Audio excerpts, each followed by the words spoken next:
pagi. Apa kabarnya Pak? Alhamdulillah baik. Begini Pak, saya mau diskusi sedikit Iya. mengenai permasalahan-permasalahan yang mungkin sering terjadi di sekolah. Nah mungkin ada berkaitan dengan dilema etika atau dilema moral gitu yang terjadi di sekolah. Nah bagaimana selama ini cara Bapak untuk mengambil satu keputusan? Baik Pak. Iya, terima kasih. Kita langsung kepada pertanyaan yang pertama ya Pak. Iya. Nah selama ini bagaimana Bapak dapat mengidentifikasi kasus-kasus atau permasalahan-permasalahan yang merupakan dilema etika atau bidukan moral? Untuk sementara ini, kalau saya untuk mengidentifikasi permasalahan khususnya berkenaan dengan dilema etika dan rujukan moral, memang kecuali perbuatan itu kelihatan, tapi kalau nggak kelihatan atau nggak terjadi sesuatu, memang agak susah untuk mengidentifikasinya. Tapi kalau memang terjadi, dan alhamdulillah untuk sementara ini kan kita jangan terjadi. Nah, disinilah peran kita sebagai guru kepala sekolah untuk menekan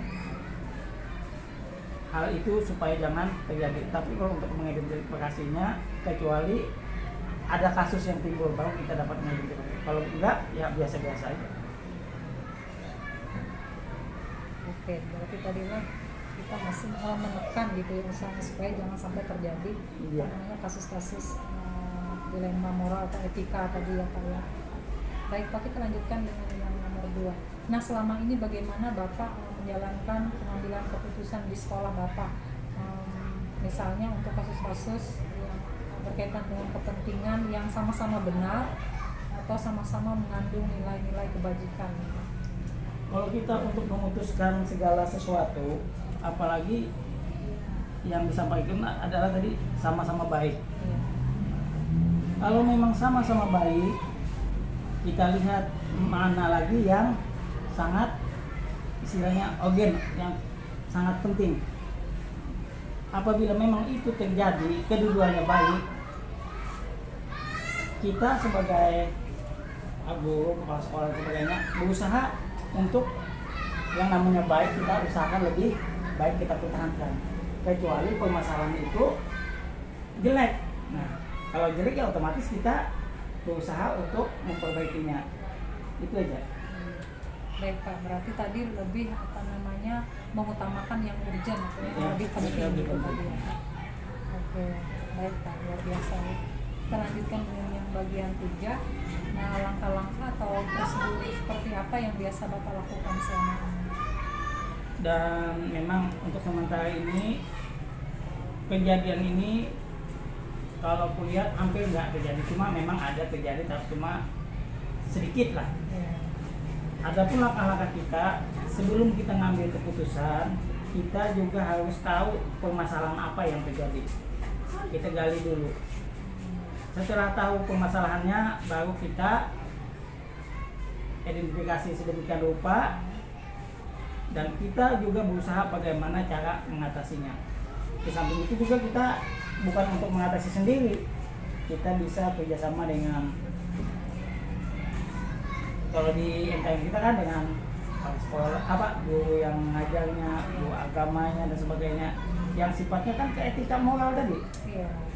Bagaimana menanamkan bahwa jangan hal seperti ini jangan sampai terjadi lagi itu. Dan kalau dengan yang luar, kita bisa kerjasama dengan, apalagi sekarang ini perlindungan anak itu dengan, jadi kita bisa konsultasi di sana. Kalau ada permasalahan seperti ini, bagaimana kita cara mengatasi. Kalau di sana kan mereka sudah kerjaan mereka itu, jadi tahulah cara menyikapi dan mencari jalan keluarnya. Jadi kita di samping kerjasama di dalam, kita juga bisa kerjasama dengan luar yang ada hubungannya dengan permasalahan itu. Baik Pak, berarti tadi ya sebelum mengambil keputusan kita menggali permasalahan dulu, kemudian mengidentifikasi, kemudian kita juga bekerja sama dengan guru kelasnya, juga guru bidang studi ya Pak ya, kemudian dengan pihak luar kita kerjasama dengan perlindungan anak begitu ya Pak. Ya baik, luar biasa Pak.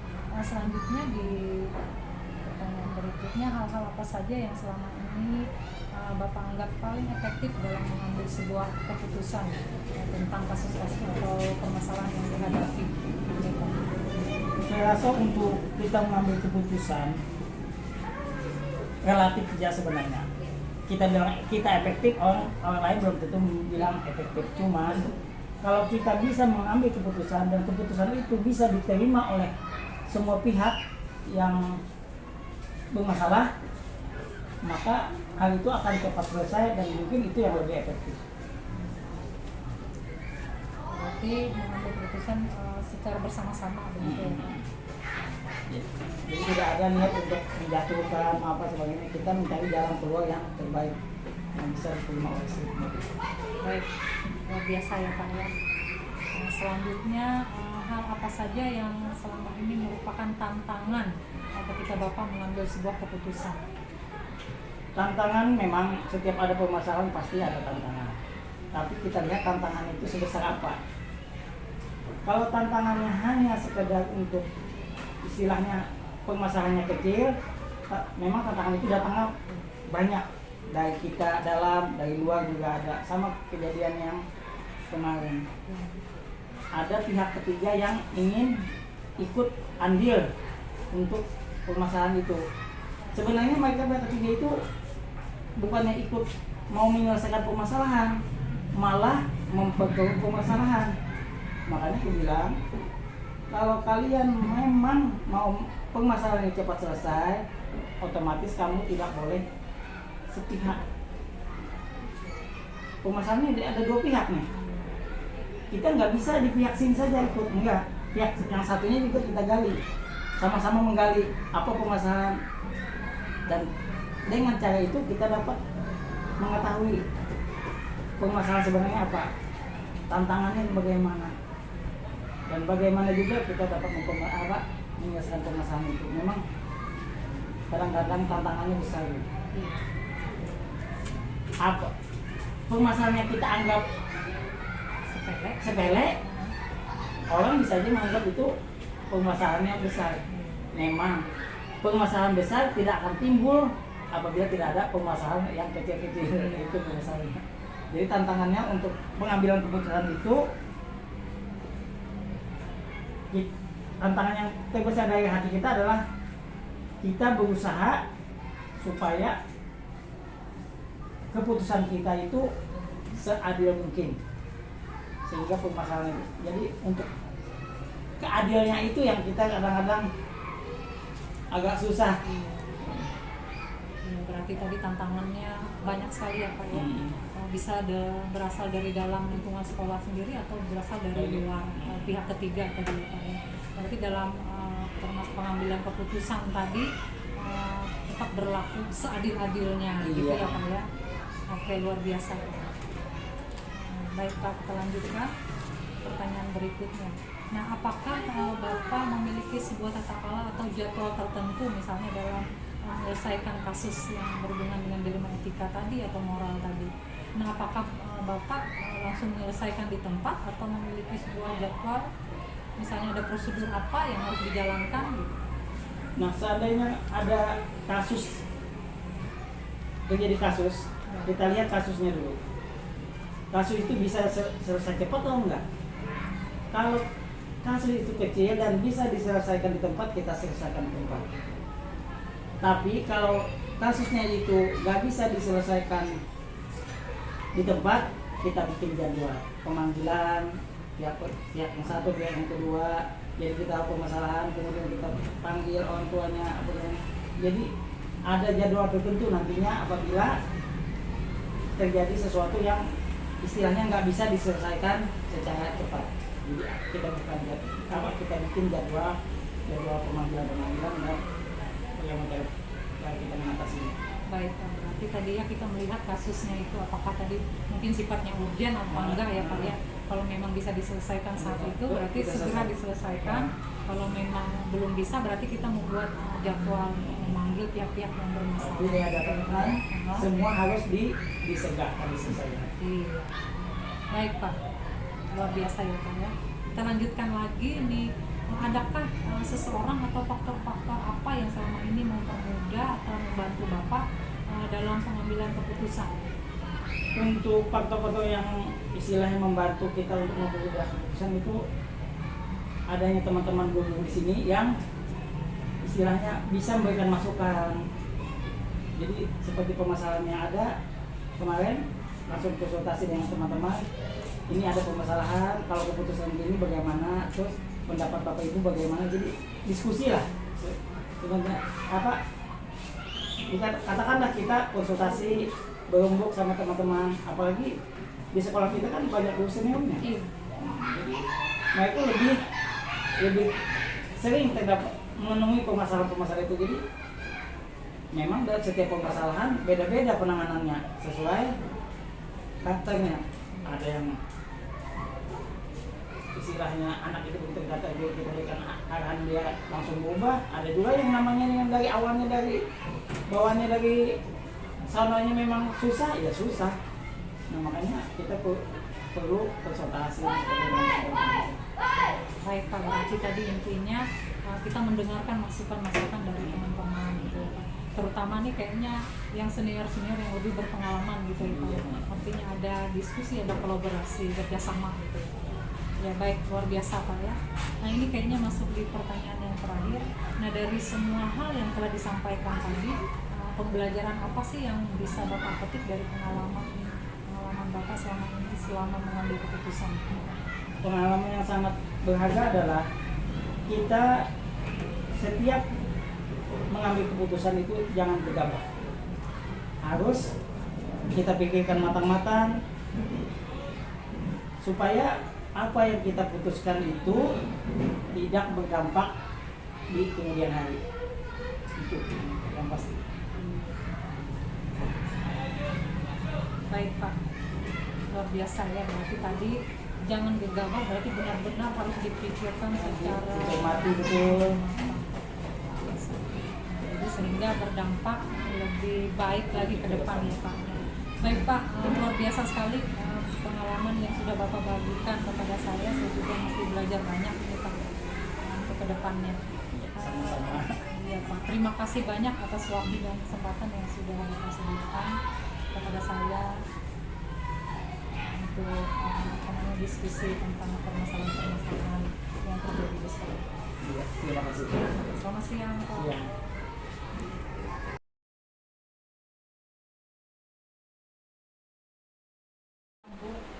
Baik, selamat siang Bu Rosa.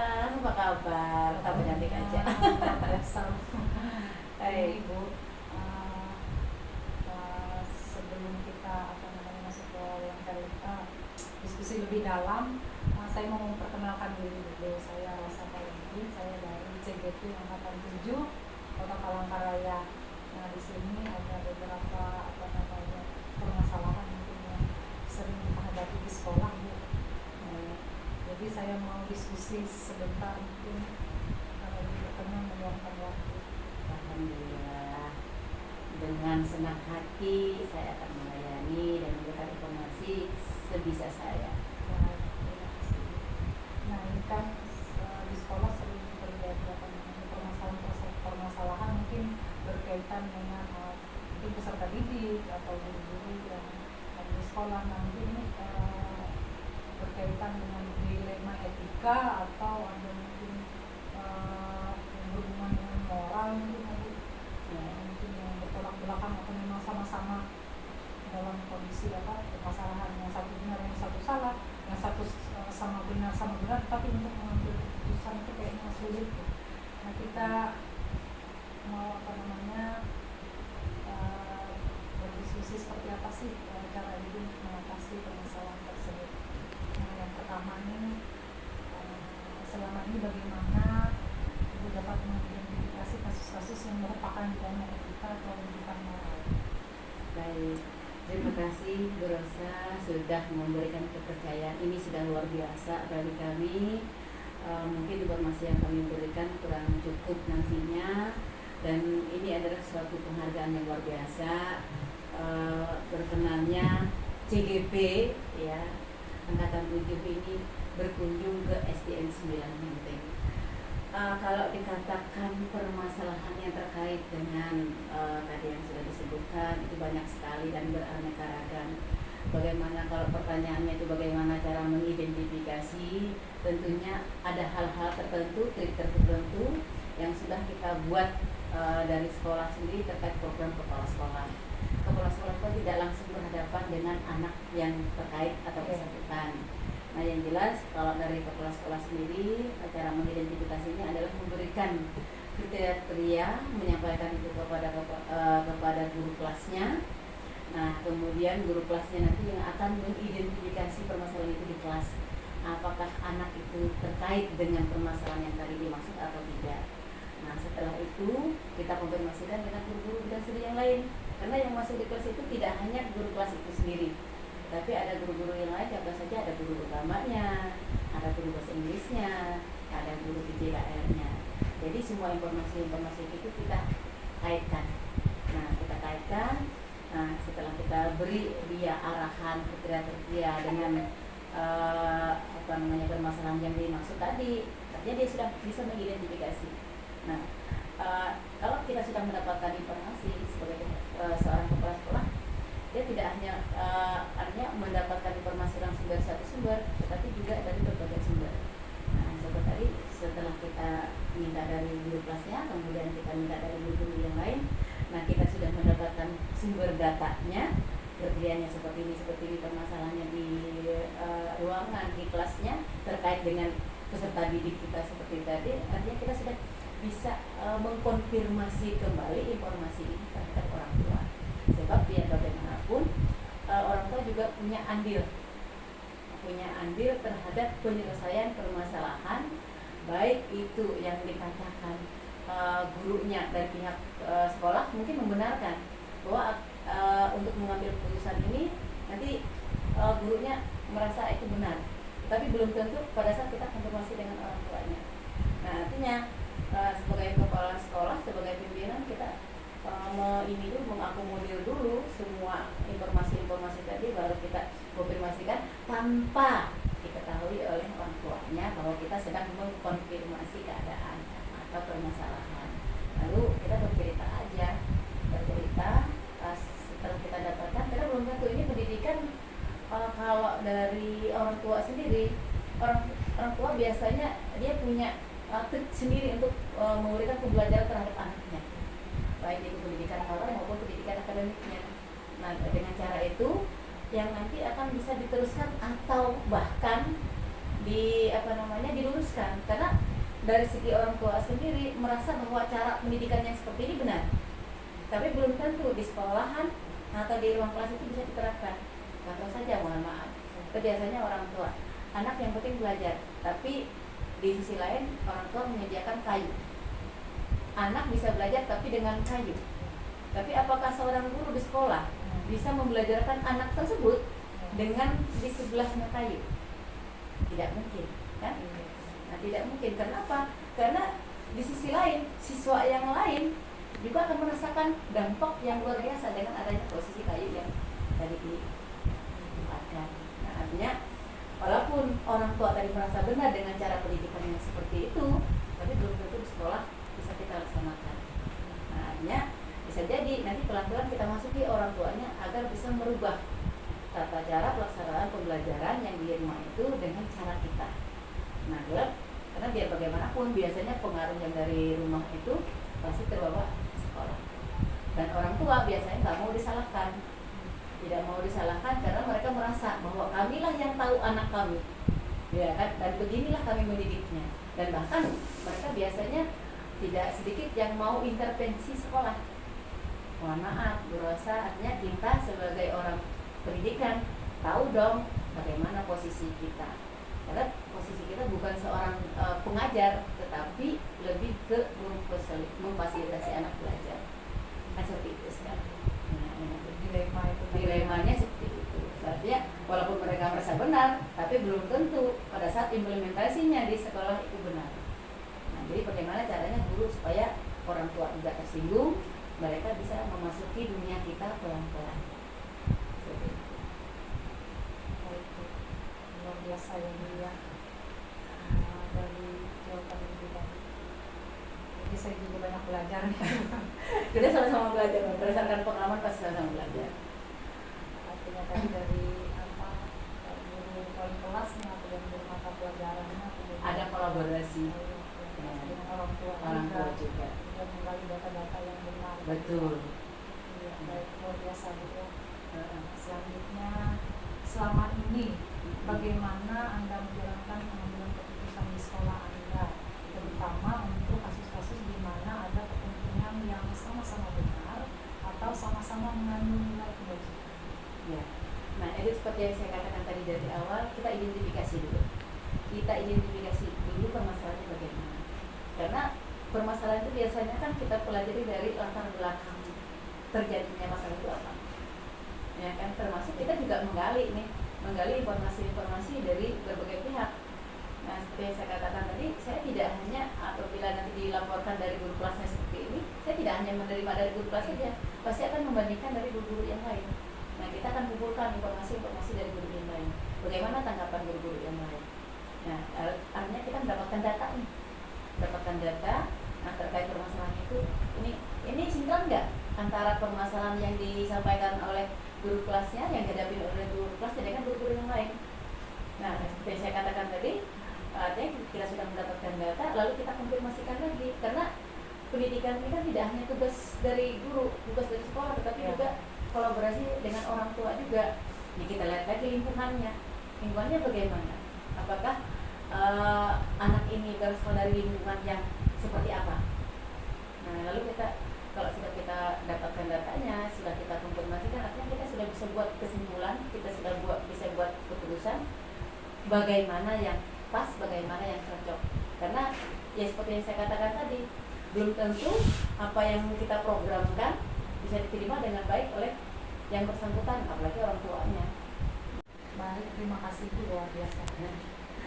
Saya pengalaman Ibu ketika menyelesaikan beberapa permasalahan yang berkaitan dengan dilema etika. Nah, selanjutnya langkah-langkah atau prosedur seperti apa yang biasa Anda lakukan selama ini? Baik, kalau langkah-langkahnya mungkin tidak jauh dari tadi ya. Yang pertama kita harus identifikasi dulu masalahnya apa. Identifikasi masalahnya, kemudian kita kumpulkan data-datanya, lalu kita konfirmasikan. Artinya setelah kita konfirmasi, kita dapatkan kesimpulan, lalu kita kolaborasikan. Nah, artinya keputusan yang kita buat itu sudah berdasarkan identifikasi permasalahan yang tepat, kemudian sudah didukung oleh data-data yang juga sudah lengkap. Artinya sudah kita kombinasikan, kita kolaborasikan. Hanya keputusan yang kita buat itu tidak sepihak, tetapi berdasarkan keputusan bersama. Artinya berdasarkan pertimbangan yang didukung oleh data-data. Jadi seperti itu. Selanjutnya, hal-hal apa saja yang selama ini Anda anggap efektif dalam pengambilan keputusan pada kasus-kasus dilema etika?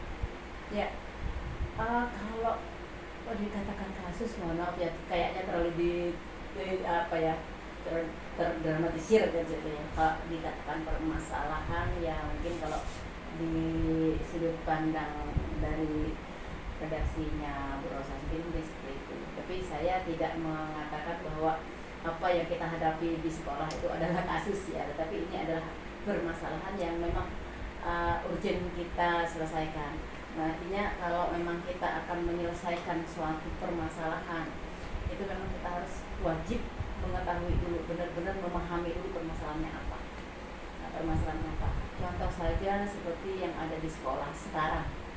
Di SD 9 Menteng sekarang ada permasalahan seorang siswa, ini saya tidak sebutkan pas berapa ya. Seorang anak yang memang kalau dikatakan dengan istilah awam itu biasanya dikatakan anak yang super nakal. Tapi di sisi lain anak itu kalau kita gali maupun di sisi lain, karena mohon maaf untuk kecerdasan itu kan tidak hanya kecerdasan intelektual yang kita harapkan sekarang, tetapi juga bagaimana sikap dan tindakannya dia yang bisa menentukan dan nanti itu bisa sebagai modal hidupnya. Contoh saja nih, anak yang saya temukan di SD 9 Menteng, dia memang tidak bisa menulis, tapi di sisi lain dia berani, bahkan kalau diarahkan dia bisa berteriak. Nah, apa yang bisa kita ambil kelebihan karena anak itu hanya bisa berteriak. Nah, artinya kalau kemampuan lain kita arahkan dia, mungkin dia bisa untuk membaca puisi, hafalannya bagus. Nah, hafalannya bagus, mungkin bisa juga dia menyanyi barangkali, ya, nyanyi atau olahraga aja, karena dia anaknya sepertinya nggak bisa tinggal diam orangnya kan, jadi aktif.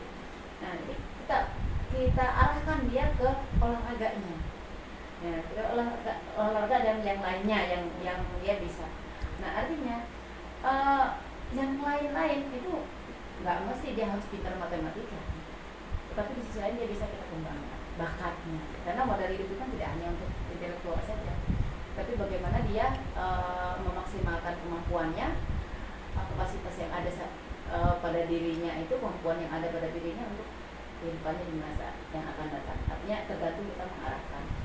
Jadi kalau menurut saya anak yang kita rasa bahkan oleh gurunya itu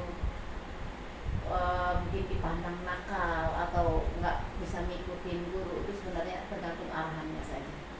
Bagaimana kita membuat kesibukan supaya si anak ini lebih fokus ke arahan tanpa dia merasa bahwa kita sedang menekan. Nah, itu kalau menurut saya. Jadi hal-hal yang perlu kita ini kan pertimbangannya nggak harus kita mengatakan ini bahwa anak ini nakal, bahwa anak ini nggak cerdas, itu nggak perlu. Bahkan kalau bisa, yuk kita gali potensinya, kita motivasi dia apa yang bisa dia lakukan, yang penting arahkan ke hal yang positif. Kayak seperti itu. Mantap sekali. Jadi tadinya kita melihat permasalahan yang dihadapi. Melihat permasalahan kita pahami, nggak bisa. Jadi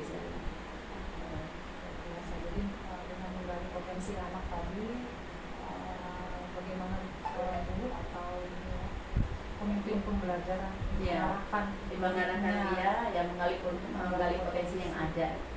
Luar biasa juga. Baik, kita lanjutkan. Hal-hal apa saja yang selama ini merupakan tantangan dalam pengambilan keputusan pada permasalahan-permasalahan yang mungkin berkaitan dengan dilema etika? Baik, kalau dikatakan tantangan itu selalu ada. Setiap kita akan mengambil keputusan itu pasti dengan tantangan yang luar biasa. Karena pro kontra itu pasti beriringan. Cuma bagaimana caranya kita harus bijak, meyakinkan, memberi pengertian bahwa apa yang kita sampaikan itu memang betul-betul beralasan. Ya, contoh saja, seperti yang saya katakan di awal, kita merasakan dan kita sesuai dengan petunjuk perundang-undangan yang ada, bahwa kita orang pendidikan ya, kita tahu nih arah tujuan pendidikan kita bagaimana, tata cara pelaksanaan pendidikan kita tahu, undang-undangnya kita sudah tahu, apa yang boleh dan tidak boleh kita tahu. Tapi begitu kita berhadapan dengan orang awam, orang tua yang tidak mengetahui dasar-dasar hukum atau dasar-dasar perundang-undangan yang sudah kita pelajari di dunia pendidikan, dia akan merasa bahwa itu adalah hal yang salah. Nah, tapi bagaimana caranya kita meyakinkan, memberikan argumentasi kepada orang tua yang bersangkutan supaya agar dia menerima apa yang kita maksudkan. Artinya itu tantangannya, biasanya seperti itu. Jadi dia tidak hanya menentang apa yang kita sampaikan, tetapi dia akan berusaha menggali permasalahan lain atau mengalihkan permasalahan itu ke permasalahan lain dan dibanding-bandingkan. Dan mohon maaf, untuk tantangan ini juga tidak hanya ke orang tua, tetapi juga ini dalam tanda petik ya, guru-guru kita juga kalau kita tidak bisa meyakinkan bahwa ini loh kita harus memberikan solusi seperti ini dengan alasan ini, itu juga tidak bisa kita laksanakan dengan baik kalau kita tidak bisa. Nah intinya setiap kita memberikan alasan ataupun solusi untuk suatu permasalahan itu, tantangannya itu harus bisa meyakinkan, memberi pengertian terhadap apa yang kita sampaikan itu, bahwa itu adalah sesuatu yang benar dan itu yang wajib kita laksanakan. Jadi tantangannya seperti itu. Iya, sangat artinya kalau kita nggak terlalu ini ya untuk berargumentasi, kayaknya kita lemah.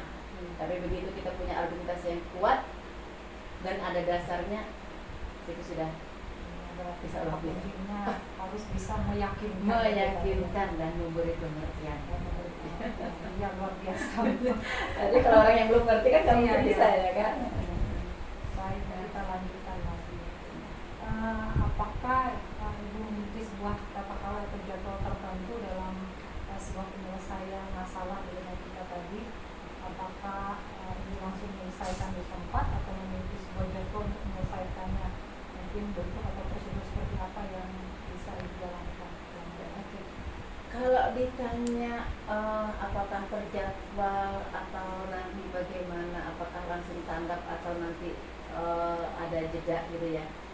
Artinya gini, kita tergantung permasalahannya. Kalau memang permasalahannya itu langsung begitu kita ketahui ada permasalahan seperti ini, kita langsung menanggapi. Tanggapannya itu ada yang langsung berupa tindakan. Kadang-kadang permasalahan itu dia menuntut kita harus punya keputusan sekarang. Ya, pada saat mohon maaf, kalau kita merasa lapar, pasti solusinya kita harus menyatakan bahwa kita harus makan. Kan seperti itu. Jadi bukan kita sebelum jadwalnya nanti kita buat rencana untuk makan. Nah, begitu juga permasalahan yang ada di sekolah. Nah, kalau misalnya kita temui suatu permasalahan yang memang urgent pada saat itu, kita contoh saja misalnya, oh ini anak sakit, ya kan? Ya. Nah, artinya respon yang kita lakukan sekarang berarti harus pada saat itu dengan membawanya ke ruang UKS, kan seperti itu. Nah, artinya kalau ada permasalahan yang lain yang membutuhkan waktu, proses kita mempelajari, mengidentifikasi masalahnya apa, kemudian kita juga harus tahu latar belakang permasalahannya sehingga terjadi seperti itu bagaimana, itu juga proses. Nah, artinya kalau dikatakan terjadwal sih saya pikir enggak ya, cuma itu berproses saja. Berproses dalam artian kita respon cuma kita ada tahapannya. Jadi ada tahapannya. Kalau dikatakan tadi terjadwal, saya kira nggak ada jadwal tertentu ya untuk menyelesaikan suatu masalah. Tetapi kalau ada permasalahan, kita memang respon langsung. Nah, responnya itu yang ada dua. Apakah responnya itu langsung dengan tindakan yang kita lakukan langsung, seperti tadi contoh ada anak yang sakit, terluka atau apa. Nah, artinya kan respon kita langsung membawa ke UKS dan selanjutnya.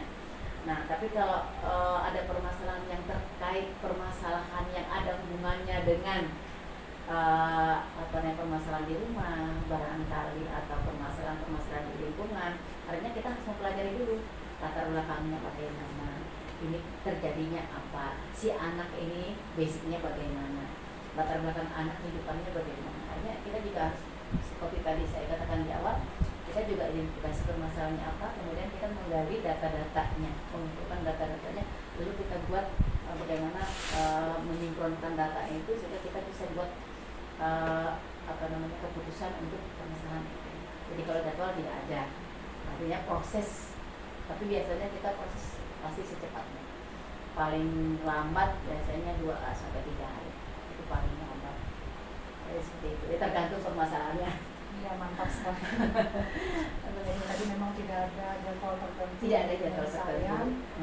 Bergantung dengan permasalahan yang dihadapi. Mungkin kalau permasalahan yang urgent, ya langsung kita tanggapi dan tapi kalau memang memerlukan waktu, ya, jadi memang ada tahapan harus ya. Baik, terima kasih. Kita lanjutkan kembali ya, Bu. Nah, adakah seseorang atau faktor-faktor apa yang selama ini yang mempermudah atau membantu Ibu dalam pengambilan keputusan gitu kan? Baik. pertama dan utama itu karena kita ini manusia, yang manusia itu kan penuh dengan kekurangan, yang penuh dengan kekurangan. Dan yang itu manusia itu adalah manusia yang ya, beriman. Tentunya yang membantu itu adalah yang pertama itu adalah Tuhan yang Maha Kuasa, itu satu. Yang keduanya adalah orang-orang terdekat kalau di sekolah. Nah, kalau di sekolah kita juga mempertimbangkan untuk senioritas tetap. Artinya kita juga mempertimbangkan meminta pendapat dari senior-senior yang dalam tanda kutip punya ini rahasia sebenarnya ya, ini rahasia pimpinan sebenarnya. Artinya gini, setiap keputusan yang kita ambil itu kita tidak sepihak begitu kita berdasarkan pemikiran sendiri, tidak. Kita juga mempertimbangkan bagaimana tadi seperti yang saya katakan, kita minta kekuatan dari Tuhan yang Maha Kuasa dengan doa dan harapan. Kemudian kita juga kalau di sekolah kita harus mempertimbangkan bagaimana senioritas orang di sekolah. Sebab mau tidak mau, suka tidak suka, pandangan orang ya terhadap senior yang lebih tua itu pasti dipertimbangkan, yang pasti dipertimbangkan.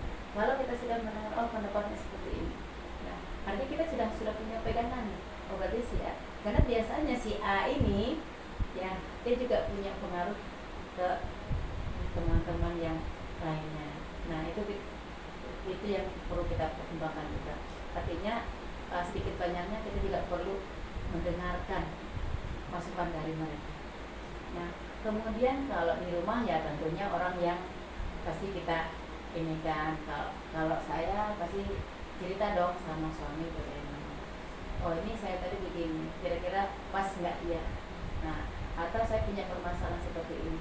Kalau besok saya katakan seperti ini, kira-kira ada yang dirugikan nggak ya? Nah artinya ada juga masukan-masukan dari orang rumah. Artinya 3 elemen itu memang harus kita inikan. Yang pertama harapan dan doa untuk memperkuat, kalau kita meyakinkan bahwa kita di jalan yang benar. Kalau di instansi, di tempat kita bekerja, kita mempertimbangkan. Ada beberapa orang yang mungkin kita anggap senior dan masukannya perlu kita pertimbangkan. Walaupun nggak semua apa yang dikatakan. Oh, tentunya semua orang kan akan berpendapat beda. Si A, walaupun dia sudah tua, mungkin pendapatnya seperti ini. Kira-kira nanti kita aja lagi yang akan mempaskan dengan apa permasalahannya. Ini kira-kira sinkron nggak kalau saya buat seperti ini, nanti tindakannya seperti ini. Kan seperti itu. Iya.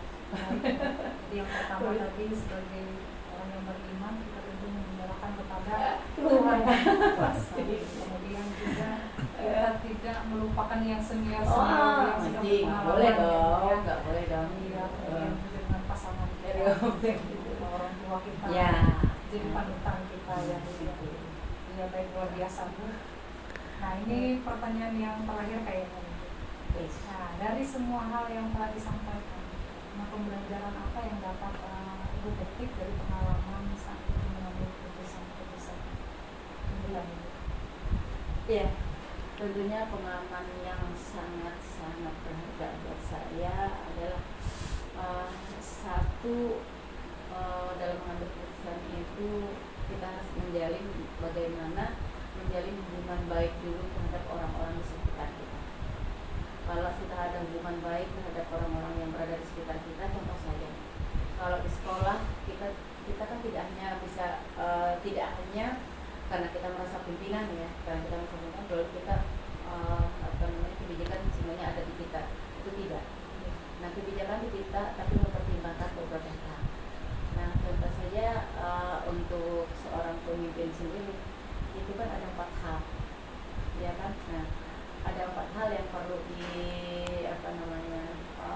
untuk kerjasamanya itu harus betul-betul dimaksimalkan. Pertama untuk warga sekolah siapa, itu adalah dengan guru-guru, mitra kerja kita, kemudian siswa dan orang tua siswa, kemudian lingkungan. Nah lingkungan jangan dianggap lingkungan sekitar sekolah itu nggak ada pengaruhnya, itu sangat-sangat berpengaruh. Jadi saya mengambil mengambil pembelajaran dari apa yang pernah saya lakukan dengan menjalin kerjasama ini dengan beberapa elemen ini, insya Allah kita akan dapat pertimbangan yang terbaik.